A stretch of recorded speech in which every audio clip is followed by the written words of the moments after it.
And let me ask you each to pick your favorite change you yearn for, and indicate what that might be. Tom, you want to start that? I guess I would like the debate to be not so much more civil, but more informative. I would like the informed center to hold a little more sway in the public debate. I think, unfortunately, our dialogue and is that we tend to listen to the flamethrowers from both sides and think that then we're going to understand. To use an example, politically, say a school closing. I think everybody understands that the people who live near the school are going to be upset. I think that we understand that there are a number of other people who are going to say we need to save the money. And where does the informed debate come on that? What I would like to know as a citizen is what are the advantages and disadvantages of any public decision. And I think that my dream would be that these issues, with their nuance and their complexity, would be discussed in a more open way, rather than just listening to the flamethrowers. Ellen, you got a favorite of your list there? Just a couple of quick ones. I think today, again, and again, my commendation to the chamber. This is kind of getting our toes in the water, but one thing that I would love to see is the next round of this conversation, and then the next round, until we actually start to see some of the change that we may hope to aspire.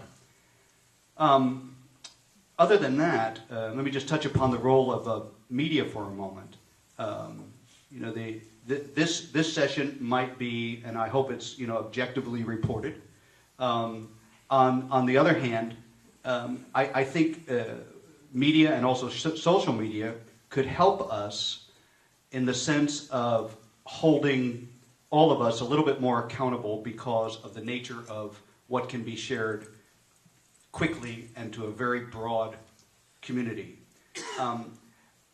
I guess I'm in favor of serial accountability, where, well, it's been another week, it's been another year, well, it's been another 2 years, and we are still perhaps wrestling with similar issues. And I would hope that the media allows for some editorializing about why, and to get our community thinking about how they might weigh in a very positive and productive way.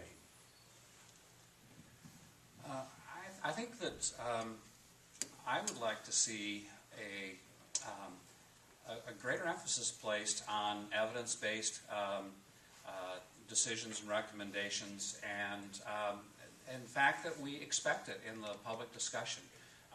The facts, the evidence are usually in the staff report, largely unread by most of the folks who attend public hearings.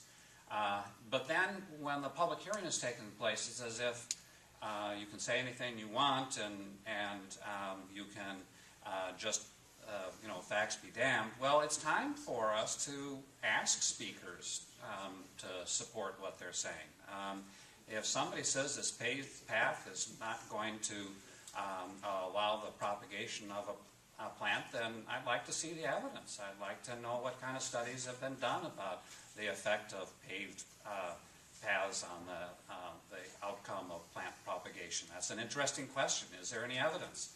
And I think simply by having the newspapers and by having people running meetings saying, so how do you footnote that?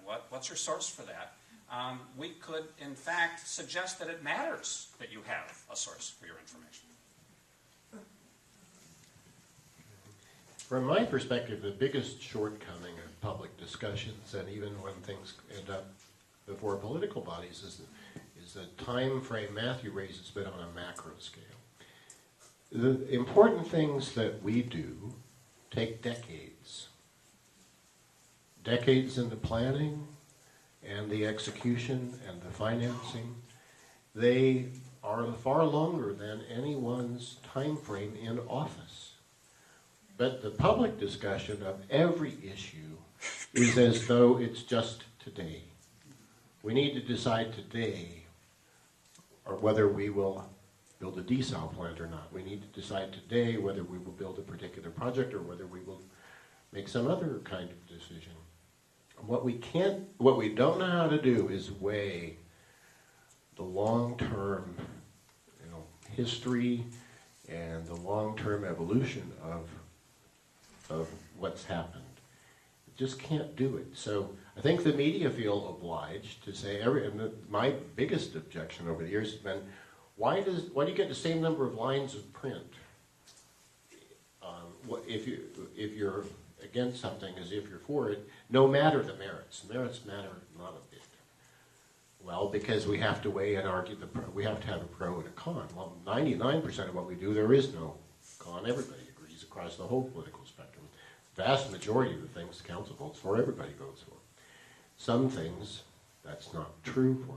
And I think we have a terrible time dealing with the complexities where things have taken a long time to come to a decision, but we talk about it as if, well, we can decide either way.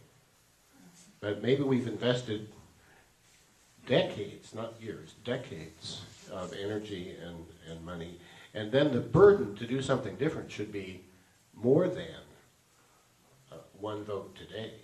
The burden to reverse something with such a long history and commitment should be something greater.